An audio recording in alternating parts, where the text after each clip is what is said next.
Buenas noches, esto es Zona Franca, yo soy Daniel Pacheco. La lucha contra la corrupción es necesaria y es importante.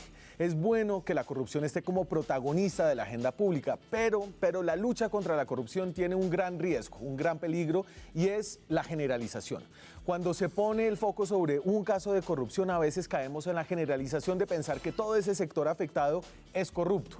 Y esa generalización hace daño, no solamente porque pueda ser injusta, sino porque corroe la confianza en esas instituciones y al final, creo yo, es incluso posible que las haga más vulnerables a la corrupción. Este riesgo es doble en el sector defensa, un sector que por sus características propias necesita de un nivel de opacidad, de oscuridad mayor al de otros sectores. El secreto es inherente a la guerra y al mismo tiempo hace al sector definitivamente más propenso a la corrupción.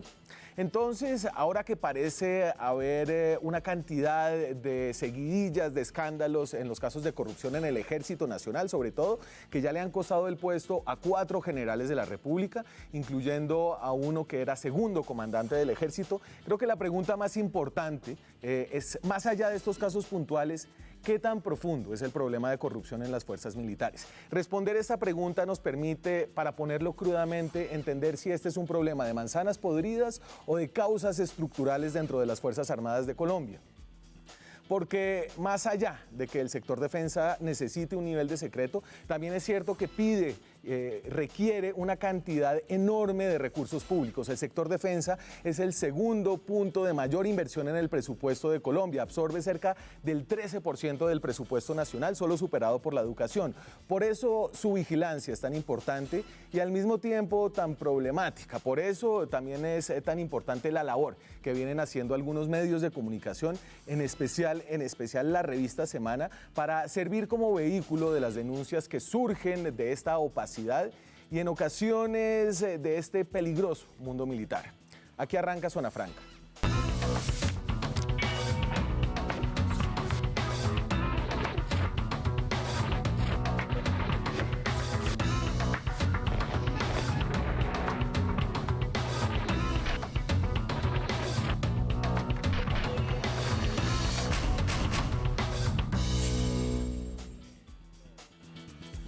Y me acompañan esta noche personas que están directamente involucradas y que conocen el sector defensa para darle una proporción, que creo que es lo más importante esta noche, a lo que está pasando alrededor de los casos de corrupción en las Fuerzas Armadas. El almirante Luis Alberto Ordóñez, ya retirado de la Armada Nacional, es hoy el presidente del Cuerpo de Generales y Almirantes en retiro. Almirante, un gusto tenerlo aquí esta noche. Buenas noches, Daniel. Un gusto estar acá, muchas gracias por la invitación a los otros panelistas y muy contentos de que este tema se mire desde este punto de vista y que podamos ver cómo la institución pues lucha también contra estos fenómenos de corrupción en pro de ser creíble y seguir siendo querida por el pueblo colombiano. Cuénteme un poco el Cuerpo de Generales y Almirantes en retiro, ¿qué es y usted a quién representa de alguna forma esta noche cuando habla? Daniel, el Cuerpo de Generales y Almirantes está conformado por 170 generales y almirantes en uso de buen retiro, quienes ocuparon los más altos cargos en la institución.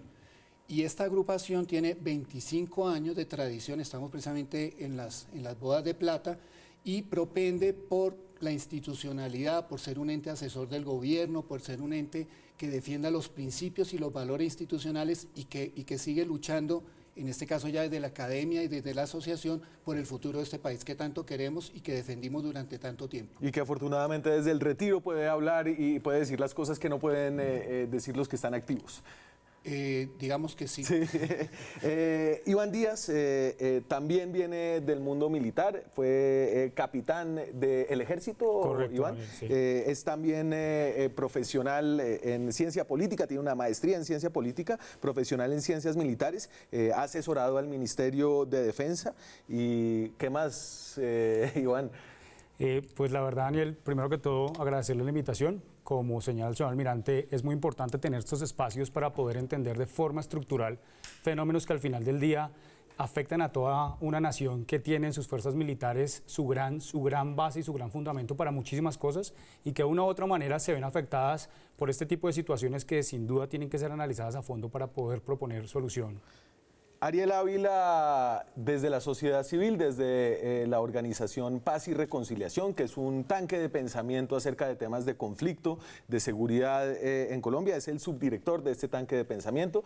Ariel es politólogo de la Universidad Nacional. Sí, politólogo con una maestría en sociología, sí señor, de la misma universidad. Y nosotros somos aquí la civil en este panel.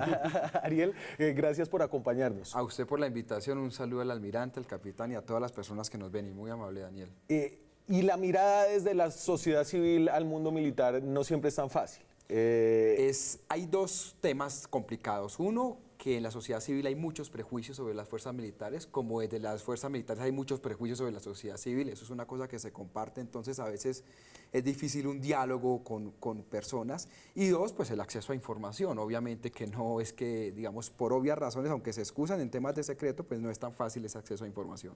Y entonces yo quiero recoger en este programa una preocupación de varios casos que han salido. La revista Semana viene haciendo unas investigaciones continuas desde hace más o menos, yo diría que un mes, Ariel, vienen saliendo estos casos desde... Un mes, pero digamos, el primero fue el del New York Times, que fue el que explotó y de ahí... A ver, venga, entonces usted ahí me pone a hablar, y es que, ¿de qué estamos hablando hoy? Entonces, estamos hablando de casos de derechos humanos y preocupaciones de derechos humanos por posibles prácticas en el conteo y en los incentivos y medidas de las operaciones, o estamos hablando de casos de corrupción en contratación, y yo personalmente los tiendo a ver de manera distinta, pero estoy abierto a que empecemos ese debate así. ¿Y cómo dirías lo que pasa, lo que denunció Semana, la revista Semana del Gaula, sí, del sobrino del general, que es un tema de derechos humanos o porque de pronto se estaba pretendiendo cobrar plata, entonces es de corrupción? De acuerdo. Digamos, yo creo que aquí, por lo que tuvimos un conflicto armado, hay una discusión sensata sobre el tema de pretender que derechos humanos es lo que se asocia a la guerra, pero creo que en el resto de sociedades, digamos, esa distinción no es tan clara. Hay unos temas de corrupción donde se tiende a privilegiar ambos, pero sí, digamos, no, pero arranquémoslo por ahí, porque ese caso del Gaula es la zona gris. Claro, pero ahí lo primero que hay que entender es la naturaleza del sector del que estamos hablando, ¿sí? Y más allá de algunos elementos estructurales de nuestro conflicto, cuando uno habla de corrupción, y es lo que tenemos que discutir hoy, del fenómeno general de corrupción, tiene que ver directamente con la gestión, no con las personas. La gestión atada a unas instituciones que tienen una misionalidad, y dentro de esa misionalidad, por supuesto, en el caso particular del sector defensa, ataño toca elementos fundamentales como lo que en esta sociedad, y Ariel bien lo dice, se califica como concepto de derechos humanos. Sí. Y es en virtud de eso que sí podemos, digamos, agrupar solamente para el tema del análisis general. Después habrá que ir de manera particular a cada caso para saber exactamente qué es lo que estamos discutiendo, que sentimos es uno de los grandes vacíos que existe hoy en día, y es que tenemos unas problemáticas y las vamos asociando y las vamos metiendo todas en una bolsa negra, y eso no nos permite hacer ni análisis reales, ni mucho menos permitirnos un diseño de política pública para dar solución. Almirante. Si hay alguien que se preocupa por estos temas y estos problemas son fuerzas militares y nosotros los retirados. O sea, la institución militar tiene que ser algo como sagrado. Y estos temas que van saliendo pues son importantes, hay que mirarlos, pero lo que realmente a lo que hay que ir al fondo es que si los empieza uno a enlazar y empieza uno a cuestionar a la institución como un todo, pues estamos haciendo un gran daño, porque la institución hay que preservarla, hay que apoyarla y hay que rodearla. Estos casos que van saliendo, lo más importante es que se abran las investigaciones, que se busque qué sucedió, que se conozca la verdad. Digamos, algo que a mí me preocupa mucho y que tal vez es una queja que yo tengo, es que aquí se juzga primero en los medios y después la persona va a las instancias que tiene que ir. Sí. Entonces, claro, todo esto preocupa porque eso le quita mucha legitimidad y le quita mucho, digamos, esa connotación que tienen que tener las fuerzas militares en un país lleno de problemas como este y donde las necesitamos fuertes y respaldadas. Estos casos no deberían ocurrir, pero vayamos a ver qué sucedió. Yo sé que, por ejemplo, con el caso de los Gaulas hay unos comunicados que sacaron de Comando General y el Comando del Ejército. Hay personas que les satisface, otras que no, pero hay unas explicaciones. Lo más importante ahorita es que se llegue al fondo. El vehículo, si era el coronel, no era el coronel, tiene que ver algo de que sea familiar o no sea familiar. Es decir, hay que ir al tema, y ahí hay un delito que si es verdad que se cometió, hay que ir con toda la fuerza de la justicia con esas Y personas entonces, que fallaron. usted menciona y mencionamos un caso muy delicado que tiene que ver con el Gaula del Ejército. El Gaula es el grupo antisecuestro que existe en la policía y también en el Ejército. En este caso se acusa al Gaula del Ejército de haber secuestrado a una persona por quien pedían ellos mismos 800 millones de pesos y de haber hecho este secuestro en la camioneta asignada al director del Gaula del Ejército, el coronel Martínez, que es sobrino del comandante del Ejército, el general Nicasio Martínez. Y fue el Gaula de la policía el que se dio cuenta y lo terminó liberando. O sea, este caso es... Pero ojo que eso que acaba de decir Ariel es muy importante. Y yo sí voy a insistir en esta discusión, en extrapolar un poco lo que sucede, porque si nos vamos caso a caso, realmente no nos alcanzarían todos los meses del año. Y ojo con lo que acaba de decir Ariel, y es la misma institución, es el mismo sector defensa el que sistemáticamente ha generado unos sistemas, perdón la redundancia, unos elementos, unas herramientas que le permiten darse cuenta de cosas que antes no. Yo ahí difiero de usted, en ese caso sí, pero en los casos de corrupción que vamos a ver a continuación, pero ha sido no solamente, la denuncia periodística. No siempre, y con eso hay que tener una claridad bien importante, y es una de las cosas que debemos discutir en estos espacios, y es cuál es el proceso que ha venido teniendo el sector defensa.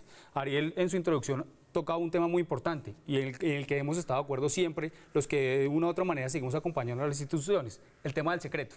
Y es que mientras usted esté de espaldas a la realidad del país y la oculte, siempre va a tener unos índices que le van a aumentar el riesgo y la vulnerabilidad para que su institución caiga en problemas de corrupción. Sí. Y a partir de 2015, el Ministerio de Defensa comienza a hacer un proceso muy importante, un plan completo en el que se evalúa de verdad y en realidad objetiva y con parámetros internacionales qué merece y qué no merece tener el secreto. Sí. Resultado de eso, tuvimos una ley de inteligencia que de verdad diezmó en casi un 96% de los elementos que se calificaban como secretos. Los llamados gastos reservados. Por ejemplo, abrió un espacio que antes no se abría. Eso es muy importante. Otro tema importante, el tema de los conceptos internacionales que hoy acompañan el desarrollo del sector defensa en Colombia. Hace muy poco logramos integrarnos a todo el concepto de OTAN. Y ese concepto de integración OTAN no solamente tiene que ver con un carácter operacional que se cumple, sino con un elemento fundamental para todos los sectores de defensa del mundo. Y son los niveles de claridad que haya en sus procesos, porque es que ellos no hablan de corrupción, sino la claridad necesaria en los procesos para que cuando suceda la corrupción, ojalá se vaya a poder prevenir, pero que sea la misma institucionalidad la que permita atacarlo. Entonces, a ver, ¿yo de qué estoy pensando? ¿Qué estoy pensando cuando hablo de casos de corrupción? Y aquí trato de recoger de una manera más o menos ordenada cuáles son los casos de estos 4 generales sobre todo, y otros 2 generales. Entonces, esto es básicamente lo que ha salido de semana y todas estas son las personas que han sido retiradas. Entonces, el general Juan Vicente Trujillo, que era el comandante de la División de Asalto Aéreo del Ejército, salió. Y todavía su caso está en revisión, él está libre, no está privado de la libertad. Francisco Javier Cruz Richie era el jefe del Departamento de Implementación y Estabilización, el jefe del Departamento Conjunto de Planificación y Transformación, el general César Augusto Parra, también salió. Ese es un caso que tiene unas denuncias y hay una investigación, pero no hay, digamos, unos desarrollos puntuales que al menos hayan sido reseñados en prensa o de los que hayan dado cuenta el Ministerio de Defensa. Los casos más problemáticos, y ese es el del general Jorge Romero, que era el jefe del Comando de Apoyo Integral y Desarrollo del Ejército hasta comienzos de julio, y está acusado de amañar contratos, vender permisos para salvoconductos cuando comandó la 4ª Brigada, y él ya está preso, está recluido en la Escuela de Caballería del Ejército. Y tengo una continuación de esta gráfica, Juanse. Listo, ahí... son estos 3. Tengo otra del general. La de Adelmo, sí, me falta Adelmo Fajardo.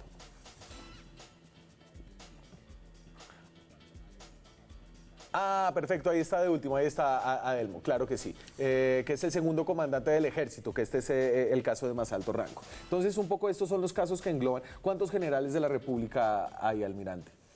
En este momento va a haber como unos 30 de solo Ejército. 30 de solo Ejército. Armada unos 25 y Fuerza Aérea unos 15. Y entonces aquí tenemos involucrado acerca del 10%, más del 10% de los generales del Ejército en casos de corrupción. Pero fíjese, Daniel, que hay... En posibles presuntos casos de corrupción. Y fíjese que lo interesante sería, por ejemplo, el general Cruz Richie no he oído ninguna queja. Él salió como dentro de ese remesón que movieron y que tocaba hacer una renovación y sale, pero todavía no conozco quejas, por ejemplo, del general Cruz Richie. Y de los otros, fíjese lo duro que es la vida militar. Cualquier persona en una empresa normal que tenga quejas de este tipo no sale o lo tienen que indemnizar o tienen que hacer un proceso para sacarlo. Aquí con la sola sospecha o con la sola queja que salga o el medio de comunicación que lo hace conocer, los sacan. Y entonces todavía no han tenido un fallo, no han ido a defenderse. Yo entiendo lo duro que es eso para una persona duro. que ha dedicado 30 años de su vida a una carrera militar. Fíjese, Daniel, el caso de, por ejemplo, el general Romero, que tal vez el que está más cuestionado y donde hay como más acusaciones, Sí. él sale y dice, yo soy inocente. Entonces uno desde afuera, si uno trata de ser objetivo, dice, bueno, lo están acusando, pero él dice que es inocente, y de ahí que queda, pues que vaya su debido proceso, que vaya y que tenga un proceso justo y lo venzan en juicio. Sí. Pero es que el problema con la fuerza militar, específicamente en este caso de los generales, es que por la simple sospecha van saliendo. Ahora, hay una cuestión grave ahorita con el general Romero, y es que ya la fiscalía le dicta orden de detención. Entonces debe ser que hay algunos indicios más fuertes, pero de todas maneras, que lo venzan en juicio, eso Claro. es lo que uno dice. ¿No? Ante el juez de garantías llegó la versión de testigos de ese caso que dicen haber sido presionados y eso Sí. llevó a la medida de aseguramiento para ese general por poder interferir en este caso. Daniel, mire, desafortunadamente aquí se mezclaron las siguientes tres cosas. O sea, por un lado, cuando es diferente la actividad privada al servicio público. Y los funcionarios, cualquiera que sea, sean militares, procuraduría, ministros, congresistas, tienen que tener abierta su hoja de vida en el servicio público, porque digamos, eso hace parte de esto que llamamos Estado de Derecho. Pero se mezclaron tres cosas. Unos temas que arrancaron con el tema del posible famoso regreso de los falsos positivos, que denunció el New York Times, y no hizo nada el gobierno. Luego la revista, comisión, Ariel. Luego y que comisiones aquí no se le niega a nadie. Bueno, luego la revista Semana comienza a sacar. El ministro, como siempre, sale a defender algo que es indefendible. Al final, con el caso del general Adelmo, lo terminan sacando. Entonces, lo que hay es que, desafortunadamente, como el gobierno no hizo nada al principio, defendió una cúpula que era indefendible, entonces eso llevó a que hoy la sociedad sienta mucha impunidad y cada vez se exija más. O sea, cada vez que sale un escándalo más, vuelve a salir. Dos, es cierto, digamos, obviamente a cualquier colombiano se le tiene que garantizar su debido proceso y se le tiene que dar su presunción de inocencia. ¿Cuál es el lío? Pues que básicamente las autoridades dicen, como ellos siguen en el cargo, podrían torpedear la investigación, por eso los tienen que salir, que eso es común, digamos, cuando cae un viceministro o algo y dice, mano, usted puede allá torpedear, tiene que salir un poco para evitar que usted torpedee esas investigaciones.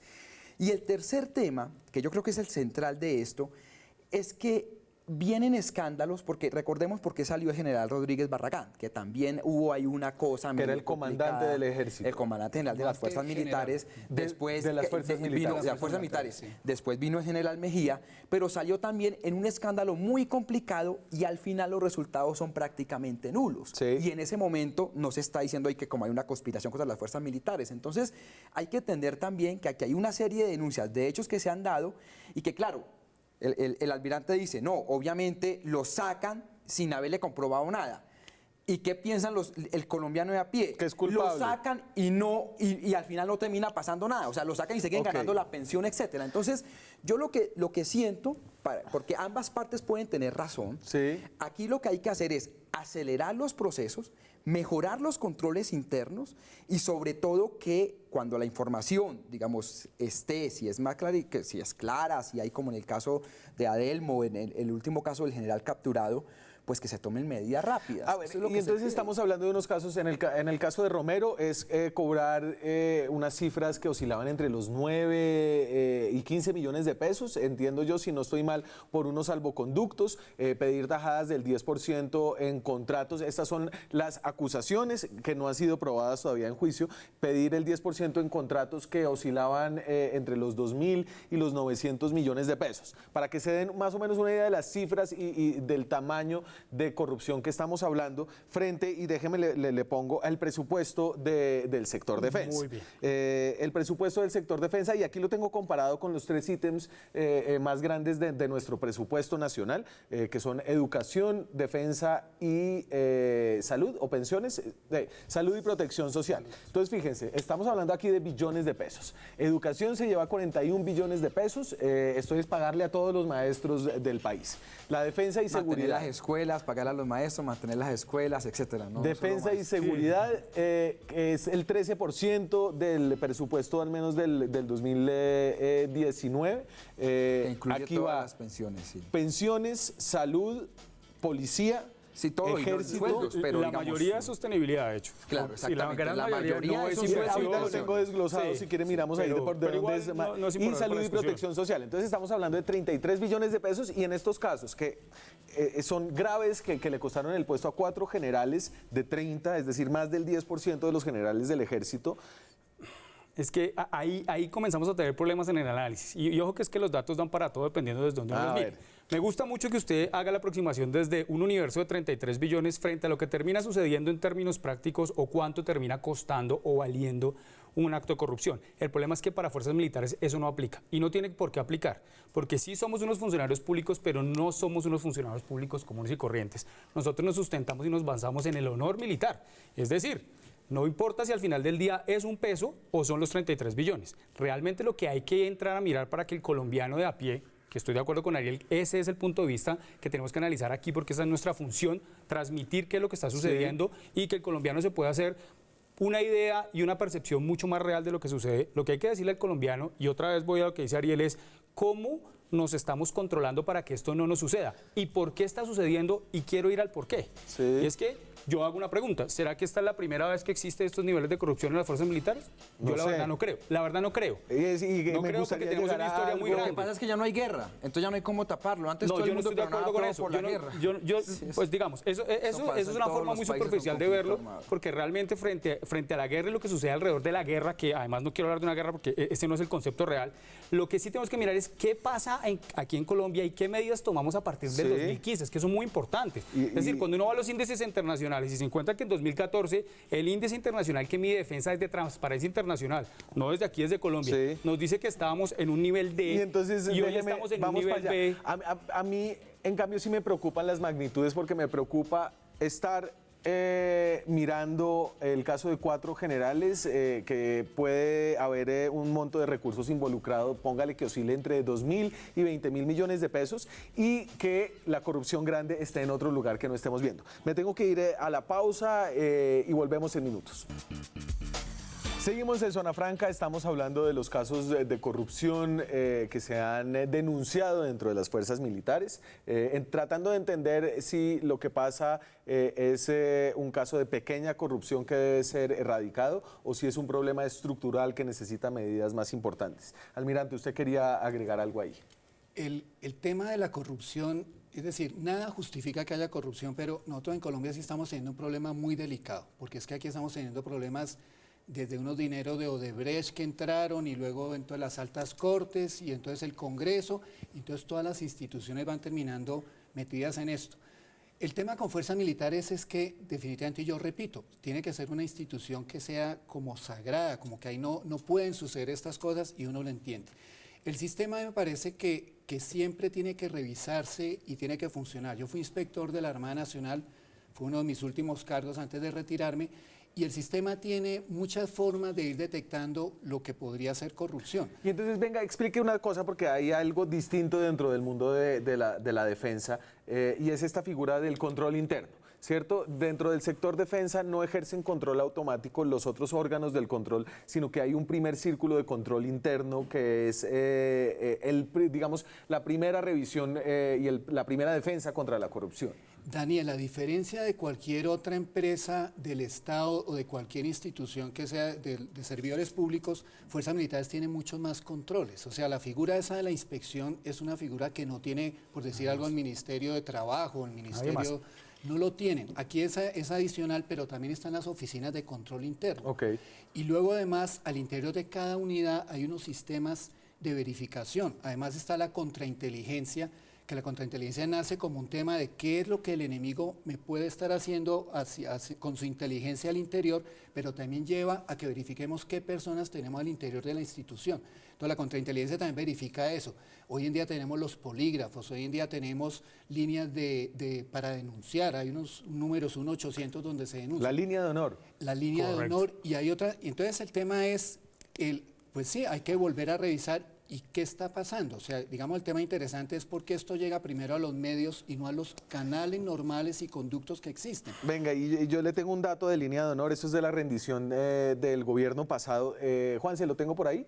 Entonces la línea de honor fue una línea que se abrió como uno de los esfuerzos de lucha contra la desde corrupción 2015, interna. con ese plan del Ministerio desde el Estructural. 2015. No, Iván, inclusive antes. Pero entonces fíjese los datos que esto es reporta antes. el mismo Ministerio de Defensa. Entonces, aquí estas son la cantidad de llamadas que ha recibido año a año la línea de honor. Esta es una línea que puede ser por un chat, correo electrónico, todas las personas que están en el sector defensa, no solamente los miembros de las fuerzas militares. Y fíjese que de 2014 a 2015, un periodo de 2 años, hay 7.000 ingresos. Después, yo me imagino que línea de honor se promociona y se vuelve popular dentro del sector y tiene un incremento enorme, recibe 28.800 denuncias y luego desde el 2016 viene en una picada enorme, ¿no? Que nos hace preguntarnos qué también están funcionando estas medidas de lucha contra la corrupción. Y eso sí que es importante cuando hablamos de cuáles son las correctas medidas de lo que está sucediendo. Básicamente lo que sucede en 2016 es que además de todos los controles de los que habla el señor almirante, que son sui generis para cualquier otra organización pública o privada, se adiciona una más. ¿Por qué? Porque Colombia comienza a hacer el proceso de adición a OTAN.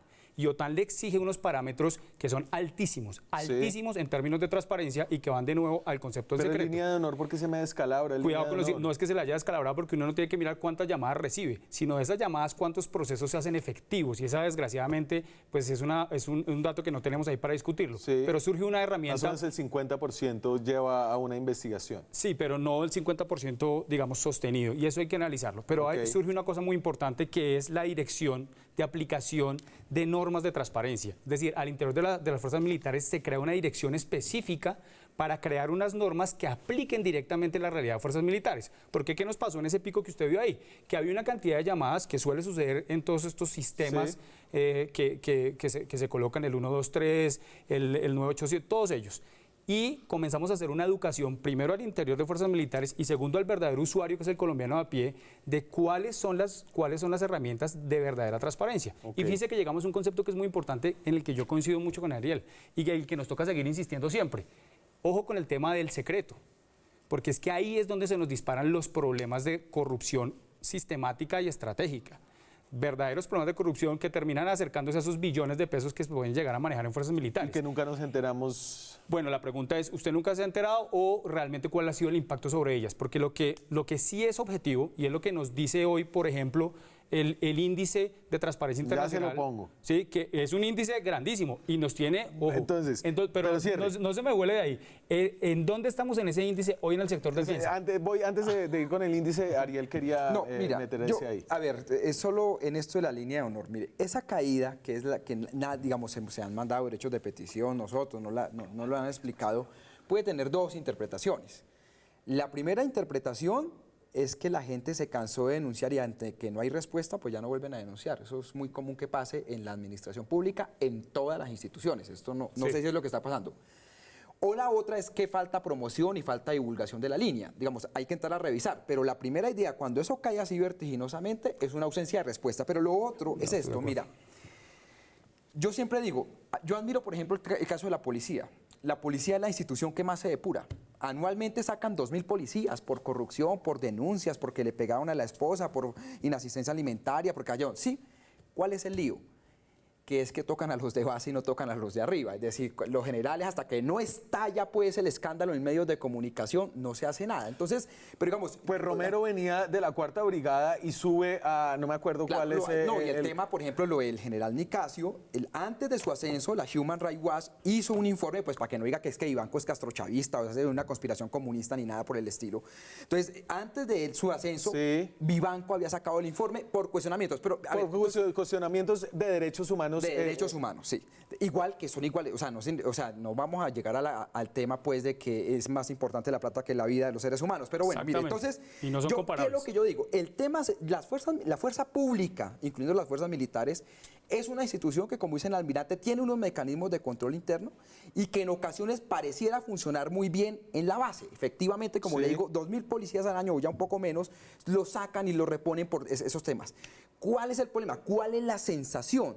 Que a medida que van subiendo, y los propios lo dicen, no va pasando nada. Entonces, estalla el escándalo de corrupción, lo primero que hace el gobierno es salir a decir, yo mantengo mi cúpula, lo primero que hacen los militares es decir, hay una conspiración castrochavista, y se vuelve un debate político. Y ahí ¿qué comienza la institución a sufrir de un estrés brutal en esta crisis. Y luego tú tienes un señor de apellido Botero que dicen que es un ministro, pero que no tiene nada de ministro, y luego tú tienes unos problemas de seguridad territorial a los cuales no se ha podido responder, y entonces toda esa cosa se mezcla en lo que sacan las encuestas como la última de Polimétrica de la caída vertiginosa de la imagen de las fuerzas militares. Entonces, lo que también hay que tener en cuenta es que se mezclan varias situaciones y se produce pues esta crisis de imagen. Sí. Daniel, permítame, yo decanto un poquito lo que dice Ariel, porque ahí juntamos todo. Human Rights Watch no es un juez de la República y ya hemos visto que a veces sus conceptos son sesgados y son hasta amañados. O sea, yo me decepcionaría de este país donde al general Nicasio Martínez no lo nombren comandante de ejército porque Human Rights Watch dijo, no, por favor, verifiquemos primero si es verdad o no. El segundo tema es la llamada, no es el único indicador de qué está sucediendo. Yo le voy a dar unas estadísticas que creo que nadie conoce aquí en este país rápidamente. En el 2019, el ejército ha aperturado 1.689 investigaciones disciplinarias por quejas varias. 1.689. Y administrativas ha abierto 241, para un total de 1.939. O sea, ahí no es que se estén tapando las cosas. Déjeme preguntarle algo, almirante, sobre lo que dice Ariel. ¿Usted cree que cuando salen estas denuncias, la respuesta de las fuerzas es encocarse y un poco rechazar la guerra mediática o entender que esto es un ataque político, o hay una sensación de autocrítica? Sí, a mí me gustaría, lo que pasa es que hay cosas que no conozco, me gustaría conocer una reunión de almirantes, del Consejo de Almirantes, para que vean cómo nos damos de duro. Y yo sé que pasa igual en el generalato de Ejército y de Fuerza Aérea, nos damos muy duro. Cuando Human Rights Watch dice algo que toca, por ejemplo, a la Marina o al Ejército, hay una reunión, hay una verificación y se toman medidas y se verifica. Pero lo que yo no justifico es que entonces porque lo dijo esta ONG, entonces un general de la República esté de una vez cuestionado. No, démosle el derecho a mirarlo. Y ya para cerrar, del otro que decía Ariel, a mí sí me parecería muy duro. Yo, por ejemplo, no tuve una investigación durante mis 37 años, ni fui cuestionado, gracias a Dios, y porque creo que hice las cosas bien hechas. Pero no quiere decir que siempre que hay problemas hay que llegar a un general o a un almirante y cortarle la cabeza. No, puede que el general lo haya hecho bien y puede que haya habido otros niveles donde se hayan equivocado.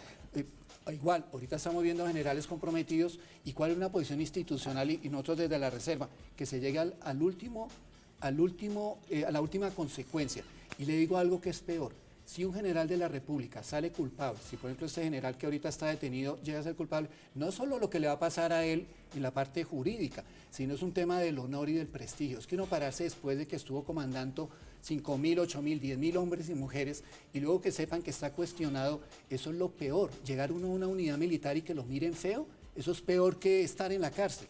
Entonces para uno el honor es fundamental. Para uno es fundamental que cuando salga de un proceso de esos uno quede limpio, o si quedó culpable, aténgase a las consecuencias porque la misma institución lo va a mirar mal, porque es que es un general de la República. Antes de irme a la pausa, los voy a dejar con este dato. Este es el índice global anticorrupción del sector defensa en todos los países del mundo, y yo llegué a este y no sabía que existía. Esto lo hace Transparencia Internacional.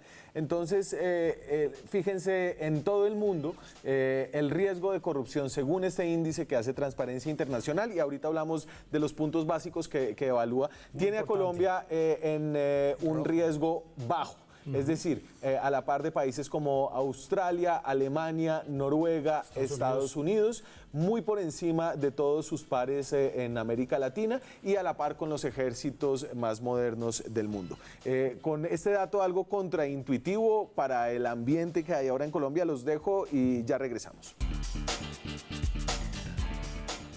Seguimos en Zona Franca, estamos hablando de las fuerzas militares de Colombia, de los casos de corrupción, tratando de entender la magnitud de este problema y las defensas que se han construido dentro del sector defensa. Antes de eso, déjenme dar un paseo por las redes sociales que nos tienen hablando hoy de un semáforo que cuenta los segundos para ponerse en rojo, y es toda una novedad en una metrópoli moderna como Bogotá. Esto es Enredados. Nos enredamos con la llegada del futuro. El futuro, señores, acaba de llegar a Bogotá. Bueno, hoy estamos estrenando nuestro primer semáforo con contador regresivo de peatones aquí en el Museo Nacional en la carrera séptima. Estas son algunas de las reacciones ante este súper acontecimiento en la capital. Gabriel de las Casas, Medellín inaugura un túnel, Bogotá un semáforo con conteo regresivo y hacemos rueda de prensa para eso. @soy el río, pero en Girardot esos semáforos existen hace años y además las figuras tienen movimiento y todo. @Cifuentes Arte, primer semáforo con temporizador en Bogotá, vienen los Backstreet Boys, estrenamos buses Diesel Euro 5, bienvenido 1999. Y finalmente @División de Ariza. Aquí en este canal somos afortunados, pues tenemos ese semáforo a tan solo algunos metros. Nos vemos mañana con más enredados y ojalá pueda hoy probar esa maravilla que ya tenemos aquí en las calles de Bogotá. Me da gusto el palo de la región a la capital, ¿no? Vi que en Girardot, en Paipa, ¿no? Y aquí en Bogotá nos estamos creyendo muy avanzados. ¿Algo, usted que quiere decir algo de eso, Almirante? ¿Usted se acuerda cuando llegó cuál fue la primera escalera eléctrica en Bogotá? Ni idea. ¿La de Unicentro? Sí le toca al Almirante. Posiblemente. Ya le toca a usted al Almirante, sí. El centro lo hicieron cuando yo me fui para la Marina. Estamos hablando de años Unicentro. 76, 77. De pronto podría ser ese. O sea que no vi la escalera. Hablábamos del índice global de corrupción en el sector defensa, un recorderis acá de cómo está Colombia ahora. Esta es la medición del 2015. Se me olvidó ponerlo, esta es la última medición disponible. Colombia está muy bajo y no estaba así, subió De acuerdo. Digamos que la discusión tiene que ser no cómo estamos hoy, que es magnífico estar en verde, y uno cuando ve un escenario global como ese entiende que es que el sector defensa no es una problemática en términos de corrupción solamente para Colombia, lo es para cualquier nación del mundo. Y por eso lo que vemos ahí. Lo realmente importante es entender cómo llegamos ahí y cómo ese proceso de llegada ahí termina afectando lo que estamos viendo hoy, el fenómeno actual, que es la tesis que yo quiero defender aquí. Es decir, mire, hicimos un proceso desde finales de los 90 hasta 2015 que ha ido depurando todas las herramientas de control que terminan rompiendo un argumento que nos dice Ariel, que es que aquí los generales no caen y usted no me acaba de decir que el 10% están cayendo. Eso, digamos, no se adhiere a la verdad. Y lo segundo y más importante, ojo con el concepto de por qué llegamos ahí. Y sobre todo que cuando hablamos de la guerra, por supuesto, en medio de la guerra es que logramos llegar hasta ahí. Pero yo quiero escuchar de Ariel, y creo que aquí hay una cosa en la que tal vez nos podemos poner de acuerdo, y es: usted dice, mire, yo creo que aquí no se necesitan unas medidas estructurales de reformas para luchar mejor contra la corrupción, sino se necesita un debate político alrededor del liderazgo del sector defensa. No, mira, yo lo que estoy diciendo son estas dos cosas, es decir, lo del índice, esos son datos pues los que manejamos estos temas, esos son datos que han venido mejorando desde que Colombia fue aceptado como un miembro, no un miembro total, pero parcial, asociado a la OTAN, y vienen mejorando.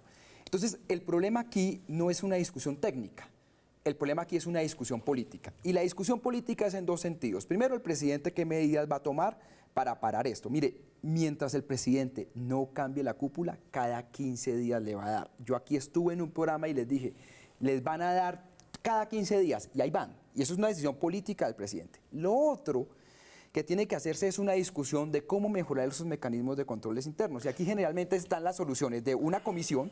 Comisiones se arman para todo. A nadie se le niega una comisión. También se acaba de armar una comisión para la descentralización.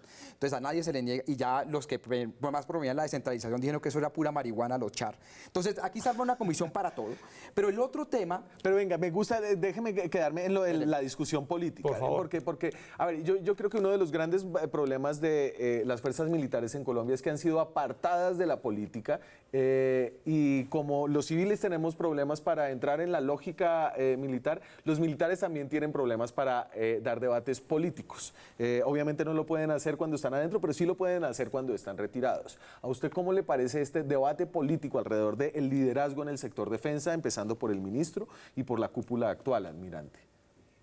Yo no comparto lo que dice Ariel, porque si cambiamos la cúpula ahorita, de pronto viene otra andanada de acusaciones con el que venga y entonces lo vuelven visible y empiezan a atacarlo y todo.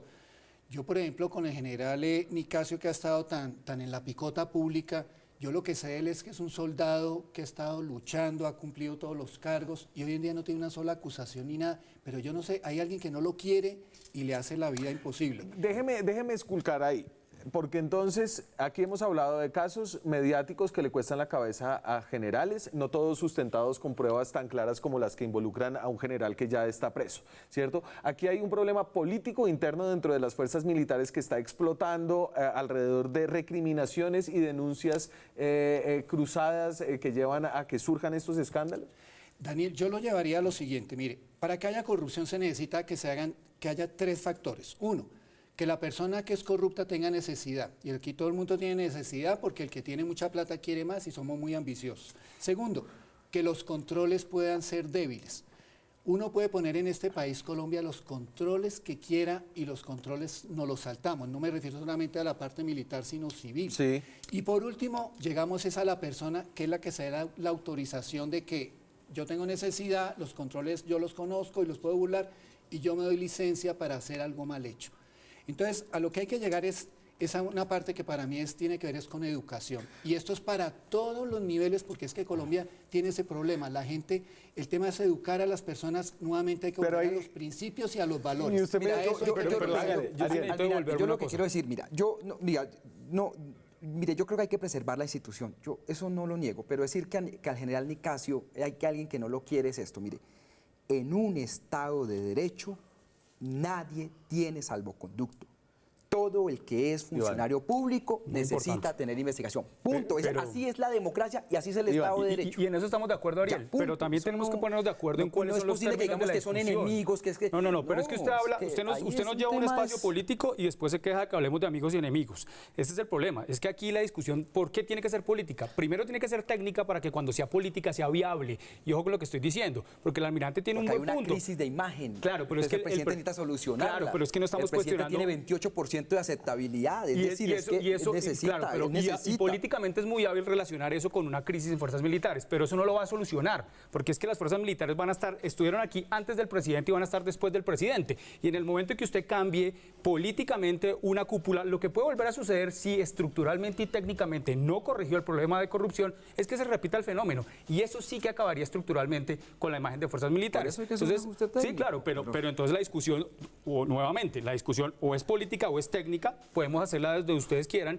pero tenemos que hacerla de manera ordenada porque si no, llevamos a falsas percepciones. Que, ojo con esto, es que es una falsa percepción que le estemos diciendo a la gente en la calle que sus fuerzas militares son unas fuerzas corruptas, 1, y 2, que sus fuerzas militares además, conforme va subiendo usted en el rango militar, se va haciendo inmune contra los controles cuando no es cierto y lo estamos viendo en el resultado. Perfecto. Una pregunta antes de irnos, que me parece muy importante. ¿Por qué entonces esa disminución en las llamadas? Ariel nos da solamente 2 opciones. ¿Por qué no es la tercera? Y es que el mecanismo haya sido efectivo. ¿Por qué no?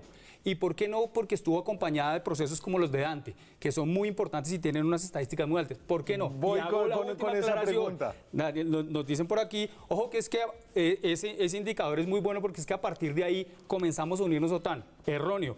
El proceso para unirnos a la OTAN comienza en 2017 y esa estadística es 2015 y viene mejorando desde 2010. Me voy a la pausa, ya regresamos. Corrupción en las fuerzas militares, ¿es un problema enorme, estructural o un problema contenido que se ha tramitado de la manera adecuada? ¿Cómo gasta la plata el sector defensa? Para que nos hagamos una idea de por dónde se puede escapar esa plata. Esto es del 2017. Entonces, fuerzas militares, policía y seguridad tienen el 28%, fuerzas militares el 35%, asignaciones de retiro, esas son unos gastos casi fijos de pensiones de los miembros de la fuerza pública, social, comercial e institucional, ¿eso qué es? Básicamente son las empresas del sector defensa que tienen una serie de funciones. Y la gestión general del Ministerio de Defensa. Y también la siguiente, la de gastos en equipos del 2011 al 2017, para que se hagan una idea de la cantidad de plata que tiene este sector y de por qué una discusión como esta es necesaria constantemente. Entonces, combustibles y accesorios, ahí se va 1/3 del presupuesto.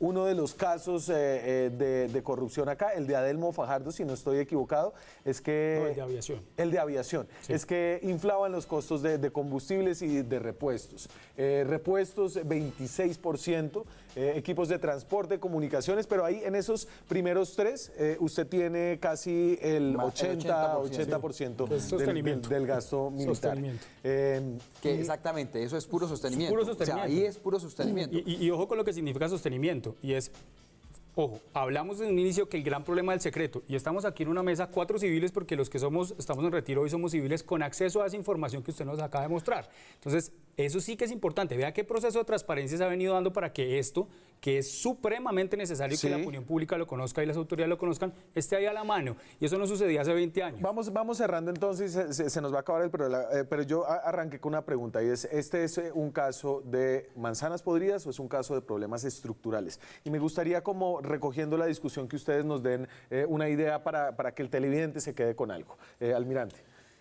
Daniel, para el cierre yo diría, este es un problema si se les va a comprobar o se les puede comprobar, es de manzanas podridas. La institución hay que rodearla, el ejército de 200 años, la marina de 200 años, la Fuerza Aérea de 100, hay que sacarlos adelante, ese es un patrimonio del país. Y lo que sí hay que darle muy duro es a estos 3 puntos que yo decía, trabajarlos, y eso es permanente, para que no se repitan los casos de corrupción y que podamos controlar esa parte. Se van a repetir siempre, ¿no? La corrupción en un sector donde hay un nivel de opacidad tal es imposible. Daniel, el país tiene una tendencia, pero no quiere No decir que vayamos lo a citar a justifiquemos. Julio César Turbay que nos No acaba. quisiera uno, Iván. Sin duda, y si eventualmente son culpables, se tratará de manzanas podridas. Y los datos nos lo dicen. Y yo siempre regresaré al análisis técnico. No es una cosa menor, ¿no? Son 4 generales. No estamos hablando de un tema menor. Un pero usted segundo me comandante pregunta del si- ejército. Claro, pero así fuera la totalidad de los generales, en un universo en el que tenemos más de 500.000 hombres y 33 billones de pesos que entre... Casi 500.000. Casi 500.000. Redondelos si quieren 500.000 hombres, Sí. ¿cierto? 500.000 hombres, de los cuales más del 65% tienen acceso directo al manejo administrativo de cualquier tipo de bien. Usted tiene 4, o podrían ser más, multiplíquelos por 10 o Sí. por 20. Desde el dato sería muy difícil hablar de un tema general. Y un tema aún más importante, que usted nos lo muestra ahí cuando nos dice cómo se gastan el dinero. Sí. En términos de gestión, lo que nos muestra la FURAC es que el sector defensa en general está en el tope del rendimiento. Estamos en el 70%. La FURAC es un índice de Es- ejecución presupuestal. Exactamente, el índice de ejecución presupuestal de toda la administración pública en Colombia. Y el sector defensa, después de que en los años 90 estuviera muy rezagado, Sí. hoy llega a la cúspide y está en 79 puntos. Para que me lo entiendan nuestros televidentes, Está muy bien. el banco Agrario, que es una de las instituciones bandera de Colombia, hasta ahora ha logrado llegar a 69, con mucho menos hombres y mucho menos recursos. Por eso le digo, generalizar Ariel. es muy difícil. Cierre usted, señor. Mira, estos 3 asuntos rápidos. Uno, ¿qué tan generalizado es? No lo sé, hay que esperar las investigaciones. Es como el tema de ejecuciones extrajudiciales o mal llamados falsos positivos. Esperemos las investigaciones y no nos adelantemos a conclusiones, pero yo sí creo que hay que separar la institución de los comportamientos de los oficiales y suboficiales. Segundo, el hecho que se investigue, el hecho que hayan denuncias, no es un hecho que estemos en una guerra de enemigo interno ni que los medios estén haciendo escándalos. Esa es la democracia, mi hermano. Si no le gustó, arranque para Venezuela o arranque para otro lado, que allá lo reciben muy bien. Pero en la democracia hay instituciones y controles. Y lo tercero, que yo creo que es lo importante, yo sí creo, Daniel, que el presidente tiene que hacer algo porque es que su imagen está en 28 puntos a un año de haber comenzado. Ya hasta la prensa internacional lo titula su presidente. Entonces, el señor tiene que comenzar a tomar medidas y eso, enroscarse con ese ministro de Defensa, bueno, con lo que supuestamente es el ministro de Defensa, no le lleva a ningún lado. ¿Alguien quiere defender a Botero? Grillos. Con eso me voy. Almirante, muchas gracias por habernos acompañado. Siempre es un gusto tenerlo a usted y a las personas que usted representa con una voz que es muy importante. Iván, muchas gracias también. Y Ariel, nos vemos próximamente. Nos vienen las regionales. Habrá cosas interesantes en este cubrimiento. Los dejo hasta mañana. Nos vemos con más periodismo, con más debate, con más opinión. Chao.